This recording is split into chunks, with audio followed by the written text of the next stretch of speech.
bersua kembali di Selamat Pagi Malaysia untuk kita bercakap lebih lanjut. Kali ini kita ingin sama-sama memperingatkan supaya berhati-hati untuk mengelakkan scam.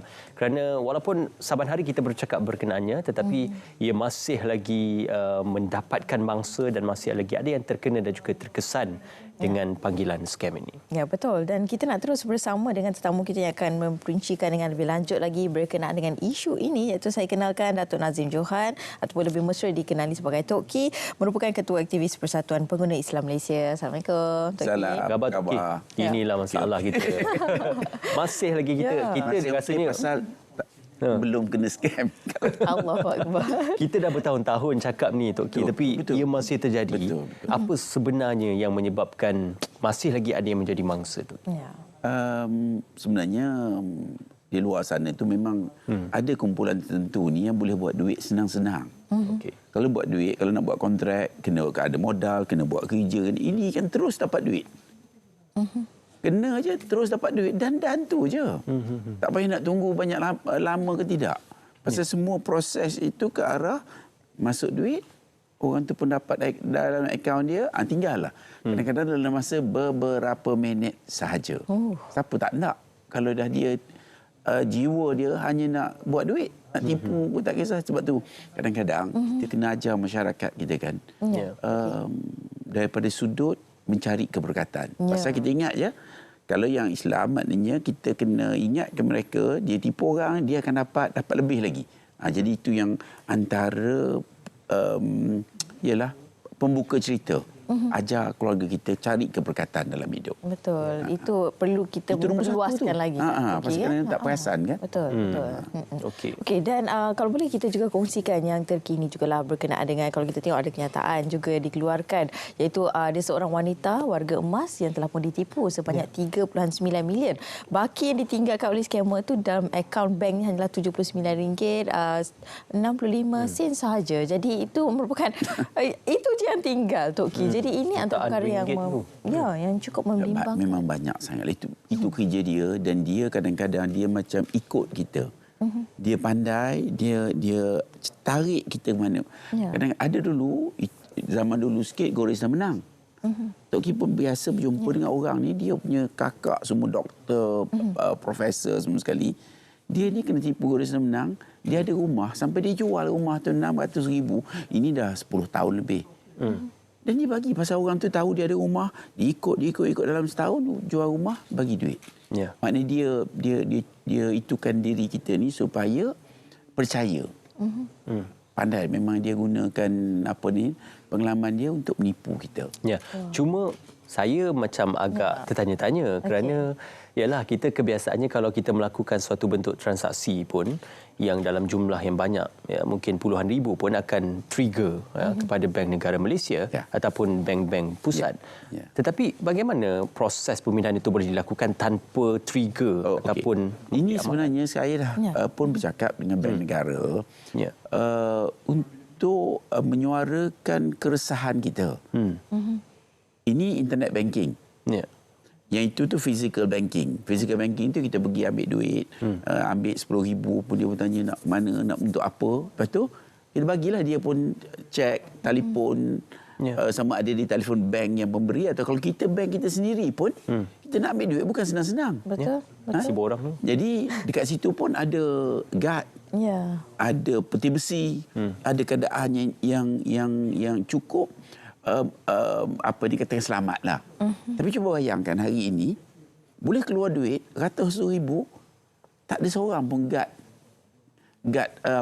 komputer ke. Maknanya senang je. Okey. Net confirm sudah habis. Mudah itu je. Jadi tak boleh lah. Itu saya kata internet banking pun perlu menyediakan ciri-ciri keselamatan. Contohnya untuk berhubung balik dengan another party untuk confirm. Betul ke ni? Pasal ni senang-senang aja. Dia orang ni bawa lari duit ratus ribu juta pun dengan satu tekan button je. Jadi ini cukup bahaya sebenarnya. Cukup bahaya. Apa mungkin pengguna itu sendiri perlu ada firewall atau tak ada firewall dia, pasal patutnya dalam sistem itu sudah ada. Patutnya internet banking memberi keselamatan. Kenalah cek dulu, kenalah ada maknanya dia tanya, okey, you kalau lain kali ada internet banking ni, nak confirm dengan siapa dia? Dengan anak ke, dengan pejabat ke, dengan apa benda, ini tak payah, dia tak payah. Jadi ini perlu dilihat kembali untuk memberi keselamatan. Kalau tidak, orang kata apa internet banking ni? Ya, Jadi lebih bengong daripada tak internet kan. Dan tak boleh jadi macam mana nak buat supaya dia boleh semak balik. lebih selamat lah kan. Tok Ki, selain daripada itu juga, antara perkara yang cukup membimbangkan, scammer ni bukan saja ambil duit kita, dia gunakan nama kita juga kan Tok Ki. Jadi kalau kita lihat juga ramai, rata-rata juga ramailah juga yang terlibat akibat daripada penyalahgunaan nama tersebut. Ya, betul, Akhirnya mereka berada di dalam penjara bukan sebab tindakan mereka, tapi disebabkan tindakan scammer. Dia macam-macam dia guna. Macam contohnya macam hero macam ni kan. Bila dia kadang-kadang bila saya pun jadi kadang-kadang takut tau. Takut pasal apa tau? Silap-silap kan saudara kita kena. Silap-silap kan anak kita kena. Pasal dia orang sekarang ni dengan e-wallet pun dia orang tipu. Punya dahsyat dan dia pun tak sangka. Dia macam ni, kalau kita ada duit, nasib kita tak baik, kita kena tipu. Okey? Ya. Kita ada duit, nasib kita tak baik, habislah kata berapa puluh ribu. Tapi hari ini, duit tak ada pun tak ada masalah. Kita boleh masuk ke dalam. Jadi ini antara persoalan yang kita sentiasa bawa kepada pihak berkuasa juga. Masa jumpa Wahabi Menteri baru ni pun saya sebut juga lagi. Pasal kita kena buat sesuatu. Kerana kita lihat keadaan hari ini begitu mudah. Begitu mudah sehingga macam contohnya, dia orang ada apps sekarang ni. Kalau dia orang ni kadang-kadang dia orang bukan apa. Kadang-kadang berkawan, kadang-kadang nak pinjam loan sikit-sikit je. Pinjam kadang-kadang bukan banyak pun 300. Pinjam 400 dapat 150. Jadi dia pun dia kata okey, press key ni untuk kita macam perasan tak perasan. Bila tekan je, rupanya you download semua yang ada dalam telefon you. Jadi dia boleh akses bank account lah, apa benda semua. Macam gambar girlfriend ni. Nanya lah. Saya dah delete semua. Dah delete, wow. Jadi ini bahaya. Jadi you download semua. Jadi dia orang pula, dia menggunakan, sekarang ni dia bukan sahaja internet banking ini scam. Rupa dia ugut pula. Dia ugut gambar, dia ugut tempat kerja, dia ugut pasal dia semua ada nombor telefon mak, bapak semua. Jadi dia kata okey, kalau kau tak nak, aku edarkan. Wow. Jadi cukup bahaya dan kena ni sampai orang yang tak ada duit nak pinjam pun sedikit. Jadi bukan pinjam, jadi dah ugutan pula dah. Dan benda ini dia orang pula yang paling dahsyat, ini yang saya nak share mungkin, adalah internet banking ini kita nak pegang pada siapa. Scam ni berlaku apabila ada account. You ada account, bolehlah jadi internet banking punya mule account ni, tipu dia boleh menggunakan account. Kalau tak ada account, tak boleh. Betul tak? Betul. Mana tipu, mana nak duit nak masuk mana. Satu lagi, dia melibatkan nombor telefon. Kalau tak ada telefon, contohnya telefon, kawasan dia tak ada telefon, orang di situ tak ada masalah lah. Siapa nak call dia? Okey. Jadi ini yang kita nak kena faham dan saya nak share. Saya minta semua agensi, semua mereka yang berkaitan supaya lihat perkara ini kembali kerana bila sekarang ni kad telefon ni boleh diperolehi mudah-mudah. Tak payah daftar nama saya. Masa saya pergi Mekah ke pergi mana Australia, kawan-kawan pergi, semua kena daftar. Telefon. Di sini tidak payah daftar. Memang ada undang-undang kata kena daftar, tapi di luar sana kedai-kedai yang jual kad tu dia dah daftar awal. Daftar nama orang Bangladesh, orang Indonesia. Bila orang tu daftar, dia ambil tu sekali. Jadi kad tu dah hidup. Kad tu dah hidup. Kalau saya nak mengorak orang, saya pakai number tu lah. Tapi Tok kita boleh sikit.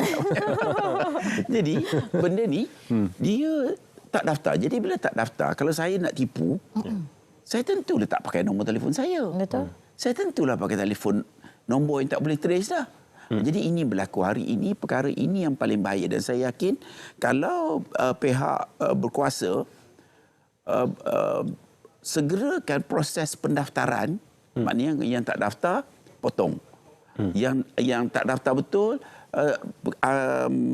dia orang patutnya menuntut bayaran Tak daftar ni denda. Ya. Katakan 50,000 satu nombor.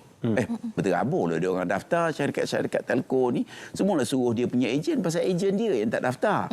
Jual dekat mana tapi dia orang dapat duit. Jadi dia orang kena dipertanggungjawabkan. Jadi kalau dia telefon tak ada, dia bubuh nombor yang apa ni, yang nama dia kejap dia kena tangkap. Kalau bubuh nama dia sendiri. Ini bubuh nama orang Bangla tu dah balik dah Indonesia mana. Jadi tak ada apa. Jadi maknanya tidak dapat trace. Jadi ini cukup bahaya. Jadi hari ini yang kena ni contohnya saya kena tipu. Saya bagi kad saya kepada siapa-siapa. Kad tu dia orang gunakan nombor kad tu bila dia orang jual lah. Kad tu untuk menyimpan duit-duit yang dia orang tipu. Contohnya dia kata jual kereta. Ada kereta murah. Kereta ni 300,000 tapi special dia orang bagi custom 100. Jadi ramai orang booking. Booking nak beli kereta, booking satu Malaysia ni. Jadi akaun tu dia kata okey masuk akaun Tok Ki. Pasal Tok Ki pun ada syarikat yang buat. Jadi polis esok cari Tok Ki. Ya. Jadi pasal Tok Ki yang bertanggungjawab. Duitnya tak dapat ke Tok Ki? Duit tak dapat. Dia orang dah ada. Dia orang dah bypass siphon terus. Jadi benda ini yang kita perlu lihat balik. Kerana kalau kita niat menipu memang padahal kita duduk kat dalam. Tapi macam you tak ada niat nak menipu. Tiba-tiba jadi masalah pasal mungkin saya pinjam kad sekejap. Ini yang berlaku juga. Pinjam kad sekejap, kad saya rosak, saya nak dapat duit ni memang tak ada duit ni. Katakan kawan saya nak hantar. Jadi you pun dasar percaya ambillah kad. Pasal kad pun ada 2, tak pakai satu, pakailah sekejap. Kesian tengok muka Tok Ki. Contohnya lah. Jadi orang pun semua satu Malaysia mungkin 3-40 dalam kes-kes yang lepas tu ada 3-40 akaun Bagi kad. dia bagi kad, tapi kad tu orang yang nak beli kereta tadi, nak bayar deposit, masuk duit kat akaun Tok Ki. Jadi itu yang paling baik. Bila masuk duit, kad satu ni bayar 10,000, ada yang bayar 30,000, 40,000, satu Malaysia. Jadi polis datang, polis akan tangkap pasal masuk akaun Tok Ki. Betul. Jadi ini yang cukup bahaya pasal satu dia akaun satu. Tadi cerita pasal akaun. Tapi telefon tu satu lagi. Maknanya dia ada komunikasi menggunakan telefon yang tidak didaftar dengan betul. Jadi ini kena berhati-hati. Maknanya satu, Tok Ki janganlah bagi guna macam you tadi, jangan bagi kad. Tapi kalau dah adik, saudara mara yang rapat, ada yang mak berkait juga. Jadi ada yang mak ni nak pinjam dengan Along. Along kata makcik dah tua 70 tahun tak boleh. Kalau nak suruh anak buka akaun. Anak dia balik college, buka akaun. Buka akaun, mak dia bagi pada Along. Duit pinjam Along nak berniaga nasi lemak pun tak dapat. Dia habis college lebih kurang dalam seminggu, polis pun datang. Oh, anak you itu kad ditipu 30 akaun. Pasal orang report tak dapat duit tadi. Jadi duduk kat dalam tu pusing saja, keluar mahkamah sampai setahun lebih. Allah. Free je. Tak kerja pun tak dapat. Jadi benda ini cukup bahaya. Jadi saya harap semua pihak kena bersama dan melihat kes ini sebagai penyelesaian. Bukan untuk menutup kes. Pasal kadang-kadang agensi siasatan dia lebih kepada tutup kes. Dah kena tangkap, masuk penjara, tutup kes. Tapi kalau orang yang dipenjarakan itu orang yang bukan tak orang salah, yang pelakunya. rugilah. Maknanya kita nombor satu, dia pun jadi rosak. Nama dia pun tak boleh pakai. Dia kerja-kerjaan pun tak boleh. Nak kerja RTM apa lagi? Pasal dia tak kena handsome. Jadi ini cabaran. Dan satu yang Tok Ki nak ingat, barulah Alhamdulillah last week Tok Ki jumpa dengan pengarah siasatan jenayah komersial, Datuk Ramli. Dalam setahun lepas dulu, Tok Ki ada diberitahu oleh polis lah. Masa tu dia kata lebih kurang ada 20,000 lebih orang yang nak kena masuk penjara pasal satu tak ada bail. Kadang-kadang dah mengaku salah. Pasal kalau nak pakai lawyer, 5,000, 10,000. Kes 30 ke 40 kes. Satu kes 5,000, kalau dah 10 kes, tak pengsan. Jadi benda-benda yang macam ni yang rakyat di luar sana hadapi. Dalam setahun lebih dulu, Tok Ki diberitahu lebih kurang 25,000 yang tunggu masa nak masuk penjara. Yang last week Tok Ki jumpa, rupanya dia kata yang sekarang ni yang nak tunggu dalam keadaan yang sama tadi, 175,000 orang tunggu. Dia kata kalau nak kena sewa penjara pula. Masya Allah. Jadi ini benda bukan main-main dan benda amat serius yang kerajaan kena tengok tuan. Tak ada pilihan. Kan nak tunggu. Mungkin dia kata dah buat. Tapi maknanya paling mudah tak cukup buatlah. Ya. Maknanya bukan saja pengguna perlu berhati-hati tetapi suatu perkara yang kena tukar. penyelesaian perlu ada. Kena. Pasal ini dah maknanya yang ada sekarang ni tidak menyelesaikan. Betul. Takkan kita nak 100,000, okey.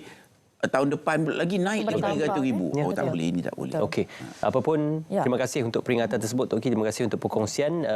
Sudah pastinya untuk bahana scam ini ataupun akaun mule ini, berhati-hati dan juga pastikan kita melindungi diri kita terlebih dahulu. Betul. Jangan sewenang-wenang yang berikat bank kita kepada siapa yang... Boyfriend jangan bagi. Jangan bagi siapa pun. Okey, baik. Terima kasih sekali lagi Kerana sayang kepada Tok Ki. Terima kasih, Tok Ki.